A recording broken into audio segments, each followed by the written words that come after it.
আসসালামু আলাইকুম।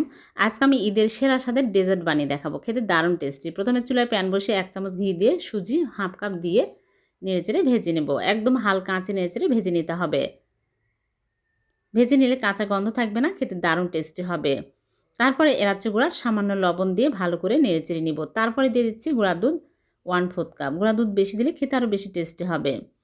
ভালো করে ভাজার পরে এখানে লিকুইড দুধ দিয়ে দিচ্ছি ৩ কাপ। ঘন দুধ ৩ কাপ দিয়ে দিলাম। এখন চিনি দিয়ে দিচ্ছি হাফ কাপ দিয়ে কিছুক্ষণ নেড়েচেড়ে নেব। এরকম পাতলা থাকতেই চুলা থেকে নামিয়ে নিতে হবে। চুলা থেকে নামিয়ে আমি সার্ভিং ডিশে ঘি ব্রাশ করে নিয়েছি, এর মধ্যে সবগুলো ঢেলে নিচ্ছি। নিয়ে আমি ভালো করে সমান করে দেব। তারপরে এক সাইডে রেখে দিচ্ছে। আর এদিকে একটা বাটিতে নিয়ে নিচ্ছে কনডেন্স মিল্ক হাফ কাপ। আর দিয়ে দিচ্ছি গুঁড়া দুধ হাফ কাপ। টক দই পানি ঝরিয়ে নিয়েছে হাফ কাপ। আর ক্রিম নিয়েছে হাফ কাপ। ভালো করে ফেটিয়ে নেব। তারপরে আমি উপর দিয়ে দিচ্ছি।